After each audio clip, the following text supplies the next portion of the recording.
प्रेम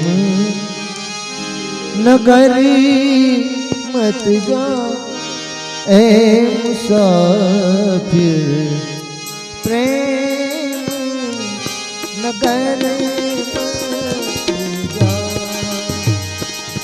प्रेम नगर मत जा, प्रेम नगरी मत जा ए मुसाफिर, प्रेम नगर राजा प्रेम नगर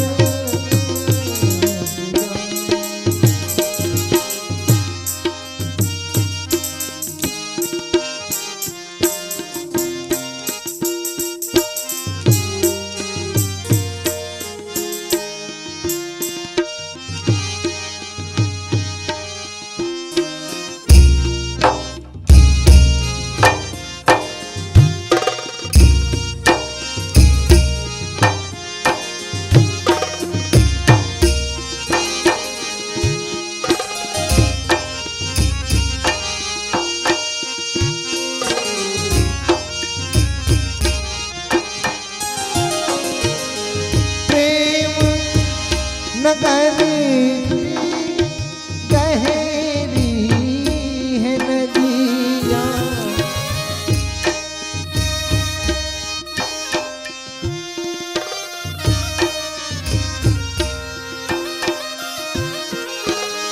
प्रेम नगरी सुंदर परियाँ,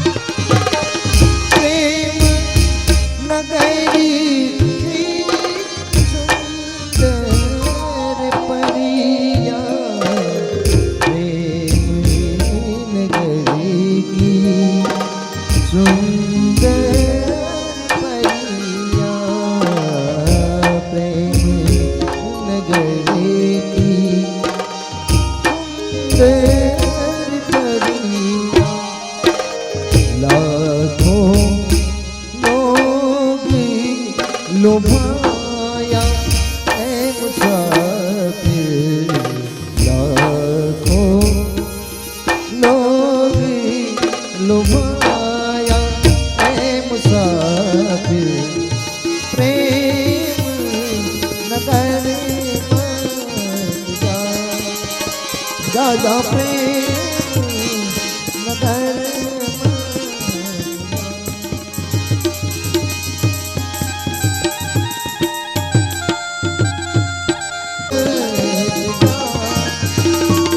मुसाफिर, प्रेम नगर प्रेम नगर मत जा। बिंदु संयुक्तम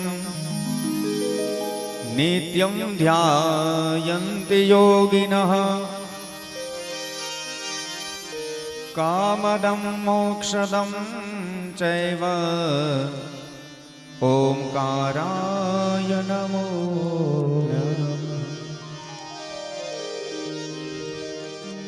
बोलिए भागवत भगवान की जय।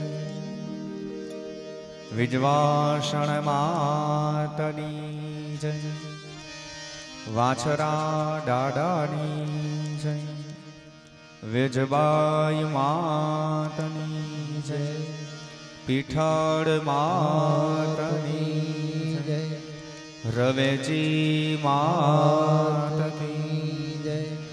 ओम नमः पार्वती पतये, हर हर महादेव। तो સુત નામના પુરાણિકે ઋષિઓને કહ્યું છે કે હે ઋષિવૃંદ, ભાગવતજીની રચના કઈ રીતે થઈ? જે ભગવાન પરમાત્માની કથા ભાગવતમાં છે તે ભાગવતની કથા કઈ રીતે થઈ? તો દેવર્ષિ નારદ આવ્યા છે વેદવ્યાસજી પાસે નારદજીએ જ્ઞાન આપ્યું અને વેદવ્યાસજી મહારાજે ભાગવત ગ્રંથ લખ્યો.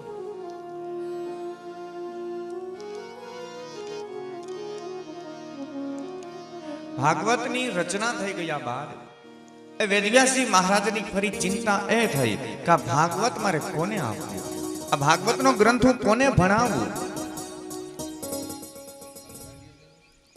અને એમને ત્યાં દીકરાનો જન્મ થયો સુખદેવજી મહારાજ. સુખદેવજી મહારાજને દિવ્ય આપણું આ ભાગવતનું જ્ઞાન આપ્યું. મહારાજ જનકને ગુરુ બનાવ્યા.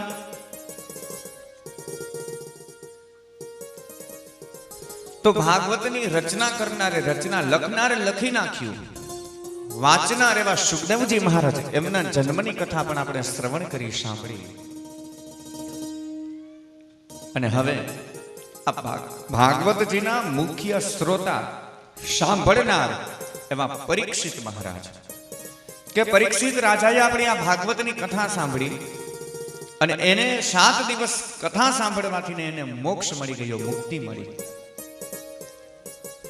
શૌનકાદી ઋષિઓએ કહ્યું કે બાપ, એટલો મોટો હસ્તિનાપુરનો જે રાજા, એ પરીક્ષિત રાજાના જીવનમાં એવી કઈ ઘટના બની કે એમને રાજ્ય છોડી, કુટુંબ પરિવાર બધાને છોડી અને ભાગવતની કથા સાંભળવા બેઠો. અને એમને અગાઉથી કેમ ખબર પડી ગઈ કે એનું 7 જ દિવસમાં મૃત્યુ છે? તો એ પણ મને તમે કથા વિસ્તારપૂર્વક કઈ સંભળાવો. સુતજીએ કહ્યું છે ઋષિઓને કે હે ઋષિવૃંદ, એ પરીક્ષિત રાજાનો જન્મ કેમ થયો? ભગવાન પરમાત્માએ જે ભાગવતની કથા, કૃષ્ણની કથા છે, એ કૃષ્ણએ જે પરીક્ષિતનું રક્ષણ કર્યું એના જન્મ વખતે. જો ભગવાન કૃષ્ણ ત્યાં ન હોત ને તો પરીક્ષિતનું પૂરું થઈ જાત. અશ્વત્થામાના બ્રહ્માસ્ત્રથી પરીક્ષિતનું પૂરું હતું અને આ પૃથ્વી પર કોઈ પાંડુ બીજ ન રહે. પણ એ જ ભાગવતની અંદર જે ભગવાન કૃષ્ણની કથા છે, એ કૃષ્ણએ જ આજે પરીક્ષિતની રક્ષા કરી હતી એના જન્મ વખતે. તો પરીક્ષિતનો જન્મ કેમ થયો, ભગવાને ક્યારે રક્ષણ કર્યું, અને એ બધી કથા તમારે શ્રવણ કરવી હોય તો આપ સાવધાન થઈને શ્રવણ કરો. અને એટલા માટે અમુક કથા છે મહાભારતમાં કથા બતાવી છે. ભાગવતની શરૂઆત મહાભારતનું યુદ્ધ પૂર્ણ થયું અને ત્યાંથી ભાગવતની શરૂઆત થઈ. ભાગવતમાં તો સીધું તરત જ આવે કે અશ્વત્થામા એ પાંડવોના જે બાળકો હતા એના મસ્તકો કાપી નાખ્યા અને બસ ત્યાંથી કથાની શરૂઆત થઈ જાય. પણ સીધે સીધી આપણે એ કથા જો સાંભળીએ ને તો આપણને કથા સમજાય નહીં. સાંભળી શકીએ પણ કથા આપણે સમજી ન શકીએ. પણ એ બધી ઘટનાને સમજવા માટે આપણે મહાભારતની થોડી કથા સાંભળવી પડે. કે મહાભારતની કથા સાંભળીએ એટલે આપણને ખબર પડે કેવી કેવી ઘટનાઓ બની હતી કે જેના દ્વારા પરીક્ષિતને શ્રાપ લાગ્યો અને સુખદેવ સાથે મુલાકાત થઈ. તો ભાગવતની જ્યારે શરૂઆત થાય તો એ પહેલા महाभारत की कथा. आइए हम सब मिलकर महाभारत की ओर, महाभारत की कथा में प्रवेश करें. अथ श्री महाभारत कथा, अथ श्री महाभारत कथा, अथ श्री महाभारत कथा, अथ श्री महाभारत कथा. महाभारत कथा, महाभारत कथा, अथ श्री महाभारत कथा, अथ श्री महाभारत कथा. कथा है पुरुषार्थ की परमार्थ की, सारथी जिसके बने ओ कृष्ण भारत पार्थ की. अथ श्री महाभारत कथा, अथ श्री महाभारत कथा, अथ श्री महाभारत कथा. શુદ્ધ નામના પુરાણિકે કહ્યું છે કે હે ઋષિવરાન, પૂર્વકાલીન સમયની અંદર એક હસ્તી નામના રાજાએ વસાવેલું શહેર, અને એટલા માટે એમનું નગરનું નામ થયું હસ્તિનાપુર. આ હસ્તિનાપુરની સાથે જોડાયેલી કથા છે. પહેલા આપણા દેશનું નામ હતું અજનાભ.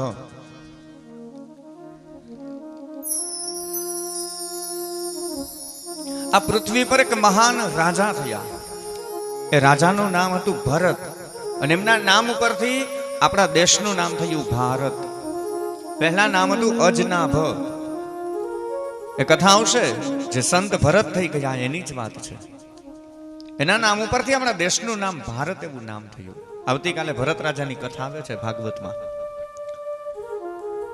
હવે ભરત રાજા જ્યાં સુધી હતા ત્યાં સુધી વંશ પરંપરાગત જે રાજા હોય એનો દીકરો રાજા બની જાય. પણ જ્યારે ભરત રાજા આવ્યા ને ત્યારે ત્યાંથી નિયમમાં પરિવર્તન થયું. એમણે એવો નિયમ કર્યો કે ભલે મારો દીકરો હોય પણ જો એની અંદર સારા ગુણ ન હોય ને તો એને પણ રાજા ન બનાવો. પ્રજામાંથી ને કોઈ સારો વ્યક્તિ હોય તો એને રાજ્ય સોંપી દેવાનું. આ ભરત રાજા એક જાતની લોકશાહી એ વખતે આપેલી. માણસોને એમ થાય કે આ વ્યક્તિ રાજ્ય કરવાને યોગ્ય છે તો એને રાજા બનાવો. એટલે પછી ત્યારથી ને આવો નિયમ, સતત એવો નિયમ ચાલુ હતો. પણ પરિસ્થિતિ એવી થઈ કે જ્યારે એ ભરત રાજાનો સમય પૂરો થયો, લગભગ 800 થી 900 વર્ષ પછી હસ્તિનાપુરની અંદર જે કૌરવ અને પાંડવો આવ્યા ત્યારે ફરી પાછો એવો પ્રશ્ન થયો કે જે રાજા હોય એનો દીકરો જ રાજા બને, જે રાજા હોય એનો દીકરો રાજા બને. વળી પાછી આવી પરંપરાઓ ચાલુ થઈ.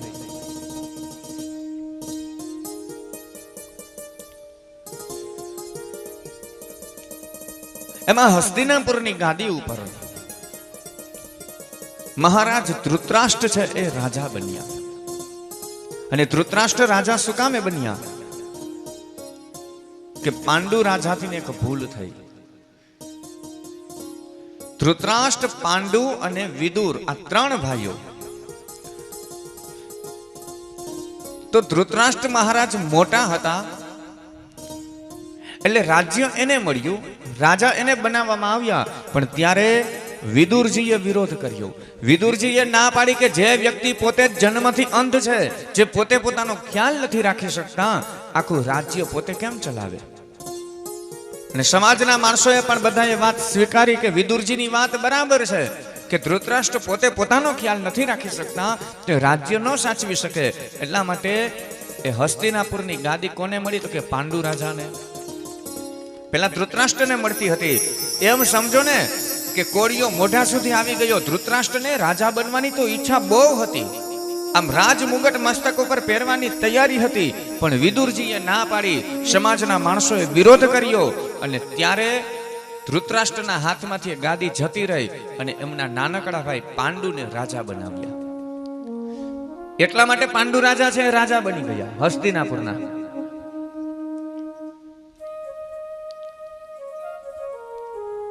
અને નીતિપૂર્વક શાસન કરવા લાગ્યા. પાંડુ રાજાએ ખૂબ સરસ મજાનું શાસન ચલાવ્યું, દિગ્વિજય કર્યો છે, ધર્મની સ્થાપનાઓ કરી. અને એમાં એક વખત પાંડુ રાજા લગ્ન એમના થયા છે, કુંતાજી સાથે એમના લગ્ન થયા. અને બીજી એમની રાણી છે, એનું નામ છે માદ્રી. કુંતા અને માદ્રી સાથે એમના લગ્ન થયા. અને પાંડુ રાજા એક વખત વનમાં શિકાર કરવા માટે જાય છે. એક હરણ અને હરણીના સ્વરૂપમાં એક ઋષિ અને ઋષિ પત્ની હતા. એમને એમ કે કોઈ મૃગ છે, હરણ છે, અને એમના ઉપર તીર છોડ્યું. અને જ્યારે તીર છોડ્યું, પેલા હરણને લાગ્યું છે, હરણીને તીર લાગ્યું, મૃત્યુ પામ્યા. એક ઋષિ અને ઋષિ પત્નીનો વધ થયો, એનાથી ને પાપ થયું. ત્યારનો નિયમ એવો હતો કે જે કોઈ રાજા ઋષિનો, બ્રાહ્મણનો, ગાયનો કોઈ વધ કરે, એમની હત્યા થાય ને તો રાજ્ય કરવાને યોગ્ય ન કહેવાય. પછી રાજા રાજ્ય ન કરી શકે. એટલે પાંડુ રાજાથી નાજા અપરાધ થયો, પાપ થયું. હસ્તિનાપુરમાં આવ્યા છે. હસ્તિનાપુરની સભાની વચ્ચે પોતે કરેલા પાપનો સ્વીકાર કર્યો. કહ્યું છે કે હવે હું આ રાજ્ય કરવાને યોગ્ય નથી, મારાથી અપરાધ થયો, કે ઋષિનો વધ થયો, ઋષિની હત્યા થઈ. અજાણતા કરેલું પાપ હતું પણ છતાંય સ્વીકારી લીધું. નિયમનું પાલન કર્યું એમણે. અને એટલા માટે કહ્યું છે કે હું હવે આ રાજ્ય ન કરી શકું. અને ત્યારે ભીષ્મ મહારાજે કહ્યું કે હે બેટા, હે પાંડુ, ધન્ય છે તમને.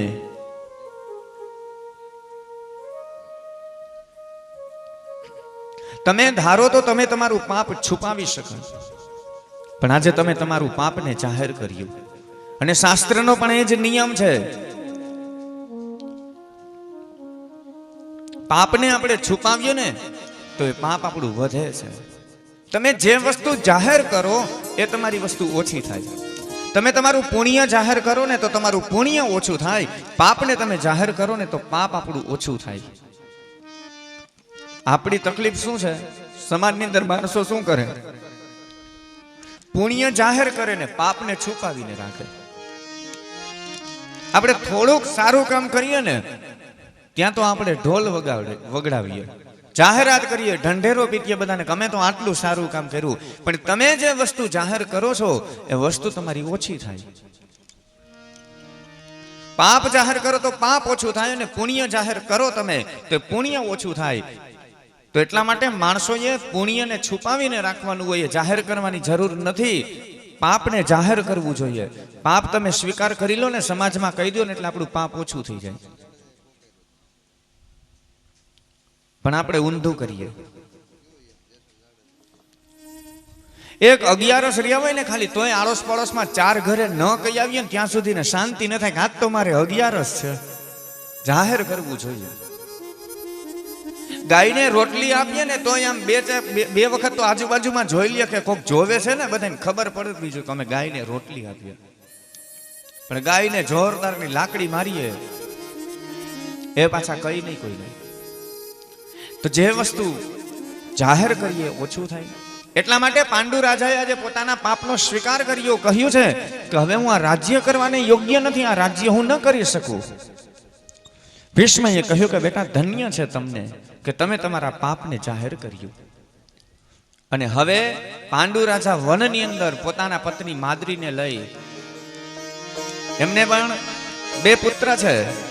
માદ્રીના 2 દીકરા છે, સહદેવ અને નકુલ. અને કુંતાજીને 3 દીકરા છે. પાંડુ અને કુંતાથી 3 પુત્ર કયા? યુધિષ્ઠિર, ભીમ અને અર્જુન. આ 3 પુત્ર.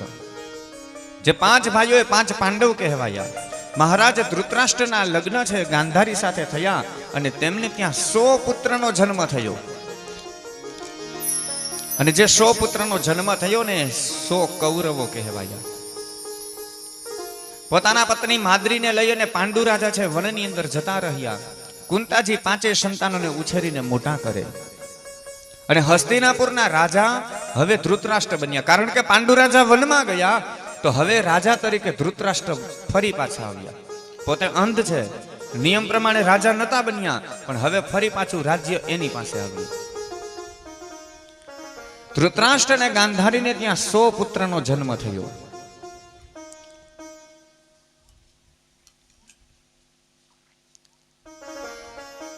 ગાંધારીના ઉદરની અંદર જ્યારે એક ગર્ભ હતો ત્યારે ગાંધારીએ ગર્ભનો સ્ત્રાવ કરી નાખ્યો. પોતે પોતાના પેટ ઉપર ઢીકો મારી એ ગર્ભનો સ્ત્રાવ કર્યો. અને ત્યારે વેદવ્યાસજી મહારાજ આવે છે અને જે ગર્ભ હતો ને એને ભેગો કરી એમની પેશી બનાવી અને એક ઘડાની અંદર રાખે છે ને 100 પેશી થઈ અને એમાંથી 100 પુત્રનો જન્મ થયો. આવી રીતના 100 કૌરવ એક ઘડાની અંદર મૂકી. અને વેદવ્યાસજીએ ત્યારે જ કીધેલું હતું,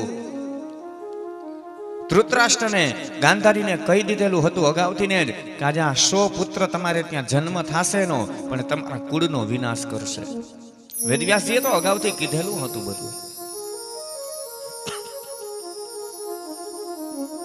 તો મહારાજ ધૃતરાષ્ટ્ર રાજ્ય કરવા લાગ્યા. સમય વ્યતીત થવા લાગ્યો અને સમય જતા એમના જે સંતાનો હતા કૌરવ એ બધા યુવાન થયા. પોતાના ભાઈના સંતાનો જતા પાંડુ રાજા એના 5 સંતાનો જે પાંડવ કહેવાયા અને એ પણ આજે યુવાન થયા. કૌરવો ને પાંડવો યુવાન થવા લાગ્યા છે. અને જ્યારે સંતાનો યુવાન થયા ને ત્યારે હવે પાંડવો વિચાર કરવા લાગ્યા કે આપણે યુવાન થયા છીએ તો હવે આપણે પણ આપણે રાજ્ય કરવા માટે સક્ષમ છીએ. અને ત્યારે પાંડવોએ પોતાનો જે ભાગ હતો હસ્તિનાપુરની અંદર, પોતાની જે સંપત્તિમાં ભાગ હતો ને એમની માગણી કરી છે કે અમને અમારો ભાગ તમે આપો. અને જ્યારે ભાગ માંગવાની વાત આવી તો દુર્યોધનને આ વાત જરાય ગમી નહીં. દુર્યોધને સ્પષ્ટ ના પાડી. એમના પિતા ધૃતરાષ્ટ્રને કહ્યું છે કે તમે પાંડવોને એક સોયના નાકા જેટલું પણ આપશો નહીં. અને આ હસ્તિનાપુરનો રાજા તો હું બનવાને યોગ્ય છું, એ રાજ્ય તમારે મને આપવાનું. અને દુર્યોધને એવું કહ્યું છે ધૃતરાષ્ટ્રને કે હે પિતાશ્રી, તમે જો પાંડવોને હસ્તિનાપુરમાંથી કોઈ પણ ભાગ આપશો ને તો હું આત્મહત્યા કરીને હું મૃત્યુ પામીશ. આમ બાપને ધમકી આપી. અને ધૃતરાષ્ટ્ર પોતાના પુત્ર મોહમાં એટલા અંધ થયા. દીકરો જેમ કહે એમ જ બાપ કરે છે. હવે પ્રશ્ન એ થયો કે ત્યારે હસ્તિનાપુરના માણસોની એવી ઈચ્છા હતી કે હસ્તિનાપુરના રાજા છે ને યુધિષ્ઠિર બને. નહીતર તો હસ્તિનાપુરના રાજા તરીકે દુર્યોધનને જ બનાવવાનો હતો. પણ માણસોની એવી ઈચ્છા હતી, માણસોએ એવી માગણી કરી કે હસ્તિનાપુરના રાજા તરીકે અમારે યુધિષ્ઠિર જોઈએ છે. અને ત્યારે ધૃતરાષ્ટ્રને ધર્મ સંકટ ઊભું થયું. ધૃતરાષ્ટ્રએ વિચાર કર્યો કે જો હું યુધિષ્ઠિરને રાજા બનાવી દઉં તો ક્યાંક મારો દીકરો આત્મહત્યા કરી લેશે. આ દુર્યોધન સમજે એમ નથી. અને ત્યારે દુર્યોધનને સમજાવવાની બહુ કોશિશ કરી કે એક કામ કર, આપણે પાંડવોને એનો ભાગ આપીએ. પણ દુર્યોધન કોઈથી સમજ્યો નહીં. બધાએ બહુ સમજાવ્યો. હસ્તિનાપુરના મંત્રી છે વિદુરજી, એ પણ સમજાવે, પણ કોઈથી દુર્યોધન ન સમજ્યો. ત્યારે ધૃતરાષ્ટ્રએ એક રસ્તો કાઢ્યો ને ભાગ પાડ્યો. હવે સંપત્તિના ભાગ પડી ગયા. ધ્યાન રાખજો કેવી રીતના ભાગ પાડ્યા કે સમાજના માણસોની એવી ઈચ્છા હતી ને કે યુધિષ્ઠિરને પણ રાજ્ય મળવું જોઈએ. એટલે ધૃતરાષ્ટ્રએ સંપત્તિના ભાગ પાડી દીધા. પહેલા કે હસ્તિનાપુરની ગાદી હતી એ પોતાના દીકરા દુર્યોધનને આપી. અને યમુનાજીના પશ્ચિમ કિનારાનો વારણાવર્તનો પ્રદેશ હતો, સાવ નકામો, ઉજળ, કોઈ નહીં રહેવાની વ્યવસ્થા, નહીં કોઈ પાણીની વ્યવસ્થા, સાવ નકામી અને વેરાન જગ્યા હતી ને આવી જગ્યા ધૃતરાષ્ટ્રએ પાંડવોને આપી દીધી. સમાજમાં માણસોને બોલાવી, હસ્તિનાપુરમાં માણસો ભેગા કરીને એવું કહ્યું કે મારા સંતાનો બધા યુવાન થયા છે તો કૌરવ અને પાંડવોને હું સંપત્તિનો ભાગ પાડી દઉં. તો હસ્તિનાપુરની ગાદી હું દુર્યોધનને આપું છું અને યમુનાજીના પશ્ચિમ કિનારાનો પ્રદેશ છે એ હું પાંડવોને આપું છું. સમાજના માણસો તો ભોળા હતા, એમને તો કઈ ખબર નહીં કે બધાને એવું થયું કે ધૃતરાષ્ટ્રએ ન્યાય કર્યો છે, બરાબર ભાગ પાડી દીધા. અને ભગવાન કૃષ્ણએ ત્યારે પાંડવોને કહ્યું કે પાંડવો, ચાલો આપણે જરાક જોઈએ તો ખરા તમારા ભાગમાં શું આવ્યું છે, તમારા ભાગમાં કેવી સંપત્તિ આવી છે, કેવી જગ્યા મળી છે. ભગવાન કૃષ્ણ પાંડવોને લઈને જાય છે. જોવે ને ત્યાં તો સાવ નકામી, વેરાન અને ઉજળ એવી જગ્યા હતી. નહીં કોઈ પાણીની વ્યવસ્થા, ન મકાન બની શકે, ન ખેતીવાડી થાય, સાવ નકામી જગ્યા હતી. આવી જગ્યા પાંડવોને ભાગમાં આપી. આ તો સમાજમાં દેખાવ કરવા ખાતર ખાલી એવું કહી દીધું ધૃતરાષ્ટ્રએ કે હું પાંડવોને એનો ભાગ આપું છું. અને હવે વાત ત્યાંથી ચાલુ થઈ કે ભગવાન કૃષ્ણએ પાંડવો પાસે પુષ્કળ મહેનત કરાવી. લાગવગ નથી હલાવી કે મારા ભાઈના દીકરા છે એટલા માટે આમ તથાસ્તુ કરીને ત્યાં કોઈ નગર બનાવી દીધું, એમ નહીં. પાંડવો પાસે પુષ્કળ મહેનત કરાવી, કામ કરાવ્યું. અને પાંડવોએ મહેનત કરીને ત્યાં એક નગર બનાવ્યું. અને નગર બનાવવામાં ઘણા બધા મદદરૂપ બને છે. ઘણા માણસો આવ્યા એની મદદ કરવા માટે. એમાં મય નામનો દાનવ આવ્યો, એણે પણ એ નગરી બનાવવામાં મદદ કરી. અને નગર એવું બન્યું કે જાણે કે સ્વર્ગ ઝાંખું પડે. માણસોને એવું થયું કે આ પૃથ્વી ઉપર સ્વર્ગ ઉતર્યું છે. અને નગરનું નામ રાખ્યું છે ઇન્દ્રપ્રસ્થ. પાંડવોએ જે નગર બનાવ્યું એ નગરનું નામ છે ઇન્દ્રપ્રસ્થ. કાંગરે કાંગરે હીરા, માણેક, મોતી બધું ચમકે છે. આમ રાત પડે ને તો રાત્રિનો અંધકાર જરાય દેખાય નહીં, હીરાઓ ચમકવા લાગે, એનો પ્રકાશ, નગરી ઝળહળી થવા લાગે. અનેક બાગ, બગીચા, પુષ્પ, એની અંદર એટલા સરોવર, પાણીના ઝરણા, ફુવારા. અને મય નામનો દાનવ હતો, એણે તો એવી રચનાઓ કરી કે જ્યાં પાણી હતું ને ત્યાં જમીન દેખાય, ને જમીન હોય ને ત્યાં પાણી દેખાય, આમ જળ હોય ત્યાં સ્થળ દેખાય, અને સ્થળ હોય ને ત્યાં જળ દેખાય. આવી રચના એ નગરમાં થયેલી છે. અને ઇન્દ્રપ્રસ્થ નગરની એટલી બધી વાહવાહ થવા લાગી, એટલા વખાણ થાય છે કે હસ્તિનાપુરના માણસોને સમાચાર મળ્યા તો હસ્તિનાપુરમાંથી માણસો ઇન્દ્રપ્રસ્થમાં રહેવા માટે જવા લાગ્યા. હસ્તિનાપુર ખાલી થવા માંડ્યું ને બધા ઇન્દ્રપ્રસ્થમાં જાય છે. પાંડવોની વાહવાહ થવા લાગી. અને આ સમાચાર દુર્યોધને સાંભળ્યા ત્યારે ઈર્ષા ને અદેખાઈ થવા લાગી. દુર્યોધન વિચાર કરે કે મેં પાંડવોને કંઈ આપ્યું નથી, પણ છતાંય આટલું બધું ક્યાંથી ભેગું કરી લીધું, કંઈ સમજાતું નથી.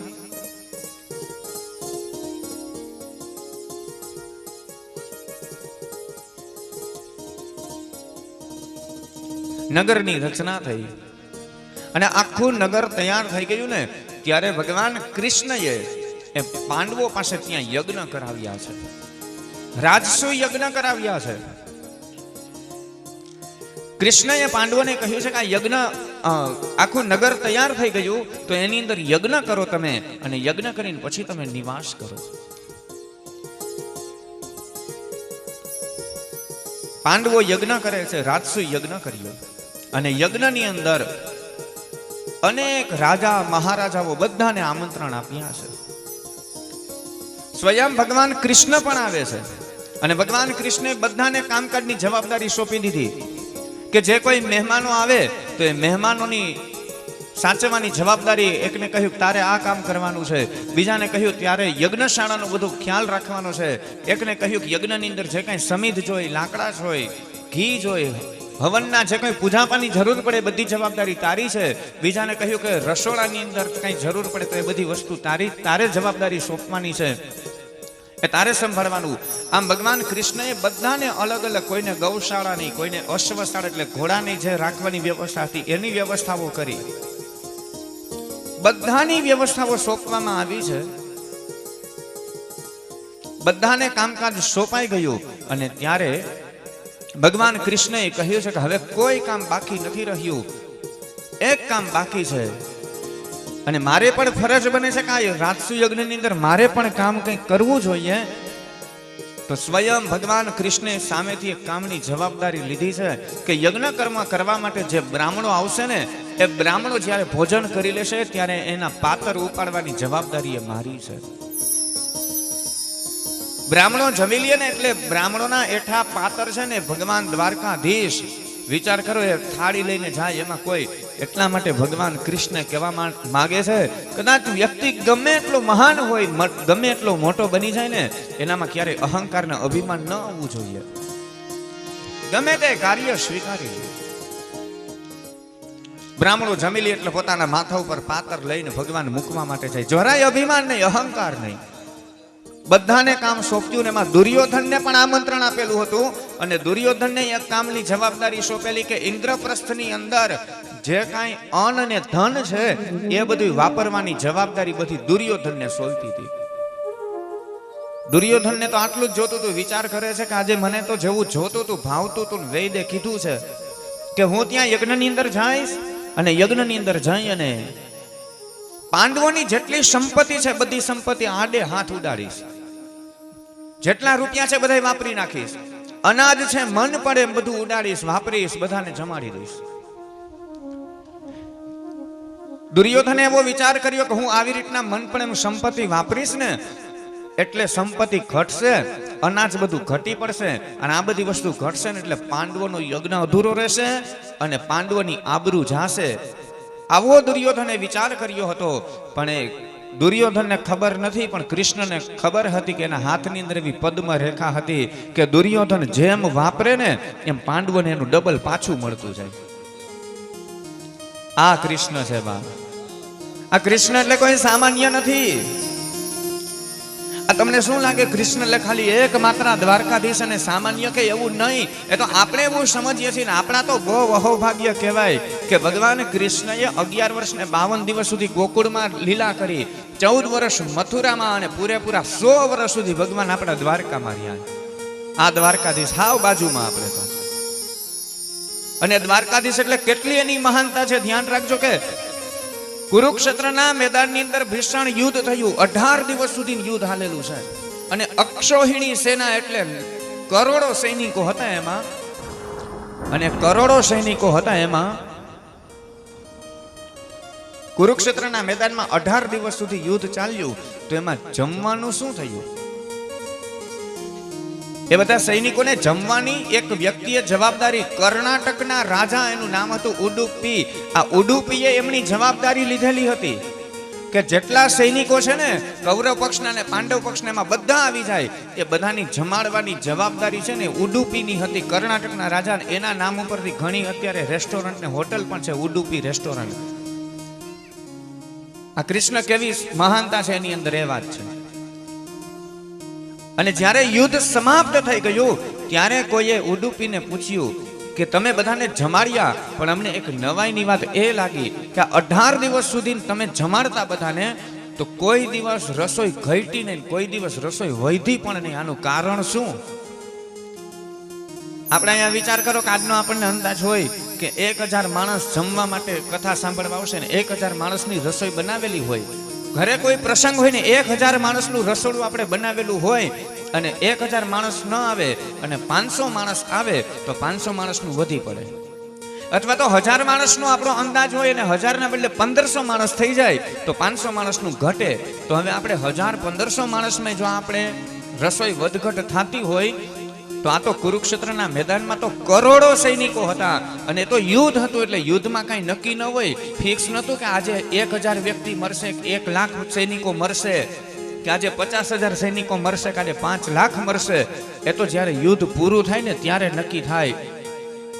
અને કેટલા માણસોએ કાંઈ કહી ન શકાય, પણ છતાંય કોઈ દિવસ એક દાણો રસોઈ વધી નહીં અને એક દાણો રસોઈ ઘટી પણ નહીં. એનું કારણ શું? ત્યારે ઓલા ઉડુપીએ કૃષ્ણ ભગવાનની સામે આંગળી ચૂંટીને કીધું કે એનું કારણ હું નથી, એનું કારણ આ વ્યક્તિ છે. કેમ? કે દરરોજ સાંજે યુદ્ધ વિરામ થાય ને એટલે હું કૃષ્ણની પાસે ખોબો ભરીને મગફળી મૂકી દઉં, માંડવી મૂકી દઉં, અને કૃષ્ણ જ્યારે માંડવીના દાણા ખાય ને એમ એક દાણો માંડવીનો પોતાના મોઢાની અંદર મૂકે એટલે હું ગણતરી કરી લઉં કે આવતીકાલે 10,000 સૈનિકો ઓછા થવાના છે. બીજો દાણો જ્યાં પોતાના મોઢાની અંદર નાખે ને એટલે સમજી લો બીજા 10,000 ઓછા થશે. આમ કરીને હું ગણતરી કરી લેતો અને એટલા જ સૈનિકો બીજા દિવસે વિનાશ થતો. આ કૃષ્ણ છે. ખાલી એક મગફળી માંડવીના દાણા પોતે ખાય ને એમાં બીજાને જ્ઞાન આપી દે. આ કૃષ્ણ છે. કૃષ્ણ કોઈ સામાન્ય નથી. આપણને એમ થાય કે ખાલી માંડવીના દાણા ખાય છે, પણ એમાં બીજાને જ્ઞાન આપે.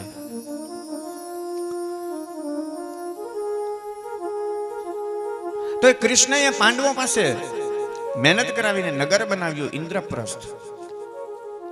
અને એની અંદર રાજસુ યજ્ઞમાં અન્નના અને ધનના ભંડારની જવાબદારી દુર્યોધનને સોંપી. કારણ કે કૃષ્ણને ખબર છે કે એના હાથમાં પદ્મરેખા છે, કે જેમ વાપરશે ને એમ ડબલ મળશે.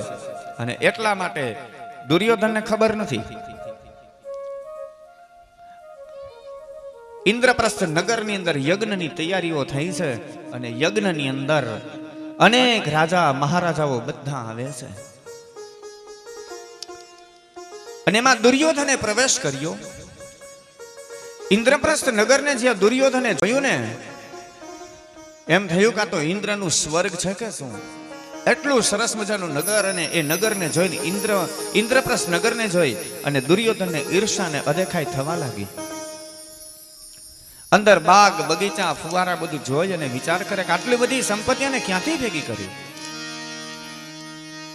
દુર્યોધન આગળ આગળ જાય છે અને આગળ આગળ જ્યાં પ્રવેશ કરે તો એમાં મય નામના દાનવે જે રચના કરી હતી કે જ્યાં જળ એટલે કે પાણી હતું ત્યાં જમીન દેખાય, જળ હોય ત્યાં સ્થળ દેખાય, ને સ્થળ હોય ને ત્યાં જળ દેખાય. એટલે એમાં બરાબર આગળ ત્યાં પાણી હતું પણ સ્થળ દેખાતું હતું. અને એમાં દુર્યોધન ત્યાં બરાબર આગળ ચાલવા માટે જાય ત્યારે ઇન્દ્રપ્રસ્થની સ્ત્રીઓ કહેવા લાગી કે હે દુર્યોધન, જરાક ત્યાં ચાલવામાં ધ્યાન રાખજો. તમે ત્યાં જાવ છો ને ત્યાં જમીન નથી, ત્યાં પાણી છે. તો દુર્યોધન વિચાર કરે છે કે અહીંયા તો મને જમીન જ દેખાય, પાણી તો દેખાતું નથી. લાગે છે કે આ સ્ત્રીઓ મારી મશ્કરી કરે છે, મજાક કરે છે. વાત માની નહીં અને દુર્યોધન ત્યાં આગળ પગ મૂકે અને ત્યાં સાચે પાણીની અંદર પડ્યો. દુર્યોધન જેવો પાણીમાં પડ્યો, કપડા ભીના થયા અને એ જ સમયે બરાબર ઇન્દ્રપ્રસ્થની અટારી ઉપર દ્રૌપદી ઊભા હતા અને દ્રૌપદી એક શબ્દ બોલ્યા કે આંધળાના તો આંધળા જ હોય ને. બસ ત્યાંથી મહાભારતની શરૂઆત થઈ. દ્રૌપદી શબ્દ બોલ્યા કે આંધળાના તો આંધળા જ હોય ને. અને આ શબ્દ આજે દુર્યોધને સાંભળ્યા. અપમાન થયું છે આજે દુર્યોધનનું, અને શબ્દ છે દુર્યોધનના હૃદયની અંદર લાગી ગયા. અને શબ્દની બહુ મોટી તાકાત છે બાપ. મારા તમારા મોઢામાંથી જે શબ્દ નીકળે ને એ શબ્દ સામાન્ય નથી. ભગવાને આપણા હોઠ આપેલા છે ને એ ધનુષ્ય આકારના આપેલા છે, તો એ ધનુષ્યમાંથી કેવા બાણ છોડવાય આપણા હાથની વાત છે. આપણા હોઠ છે ધનુષ્ય આકારના, ક્યાંક એમાંથી એમાં બાણ ન છોડવા, ક્યારેક કોક વિંધાઈ જાય. મોઢામાંથી નીકળતા શબ્દ, કારણ કે શબ્દ એ બ્રહ્મનું સ્વરૂપ છે, એ ઈશ્વરનું સ્વરૂપ છે. એટલા માટે બીજાને પ્રિય લાગે, સારું લાગે એવું બોલવું. ઘણા વ્યક્તિ એવા શબ્દ બોલે કે માણસનું હૃદય વિંધાઈ જાય. અને વાત એ સાચી બાપ કે માણસને કદાચ તમે કોઈને માર મારો ને તો સંભવ છે કે માણસ એ ભૂલી શકે, પણ શબ્દના એવા બાણ લાગી જાય તો એ જિંદગી નીકળી જાય, પણ છતાંય વ્યક્તિ ભૂલી ન શકે. શબ્દનો ક્યારેય નાશ નથી થતો.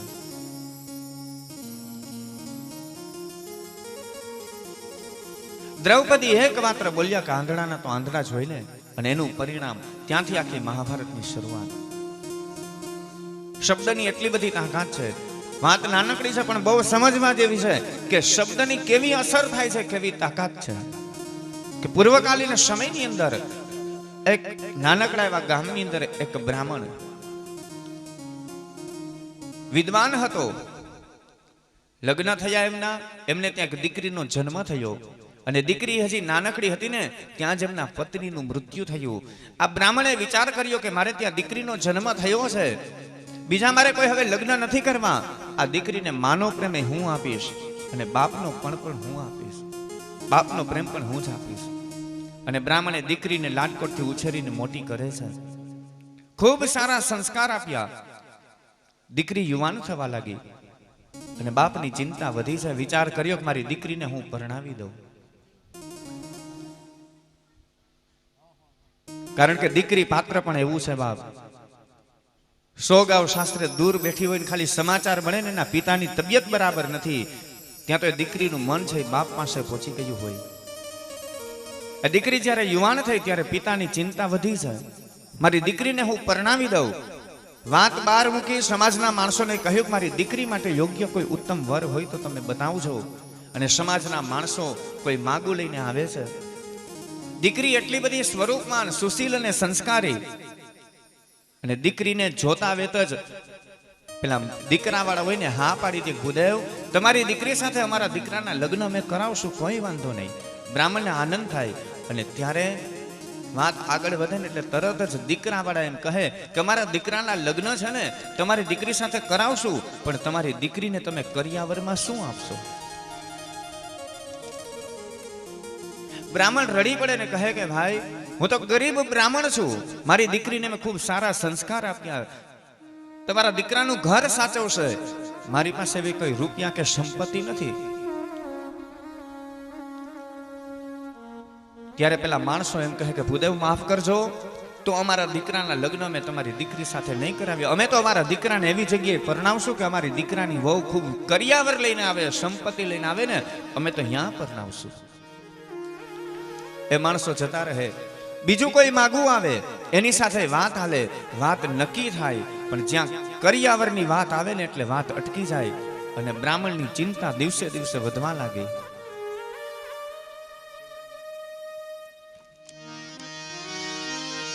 બ્રાહ્મણની ચિંતા દિવસે દિવસે વધવા લાગી. અને ત્યારે એક વખતે બ્રાહ્મણે વિચાર કર્યો છે કે ધિકાર છે મને, એક હું મારી દીકરીને પરણાવી નથી શકતો.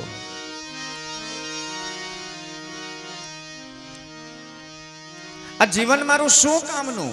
આના કરતા તો હું મૃત્યુ પામું, આત્મહત્યા કરીને મરી જાઉં. અને બ્રાહ્મણ ત્યારે વિચાર કરે છે કે હું મરી જાવ એવો વિચાર કરી બ્રાહ્મણ ઘર છોડી રાત્રિના સમયે એક વનની અંદર જતા રહ્યા, જંગલમાં નીકળી ગયા. અને બ્રાહ્મણનો દીકરો જંગલની અંદર જાય છે, આત્મહત્યા કરવા માટે ગયો અને ત્યાં બરાબર એક સિંહ સામે મળ્યો અને સિંહ ત્રાડ પાડી છે.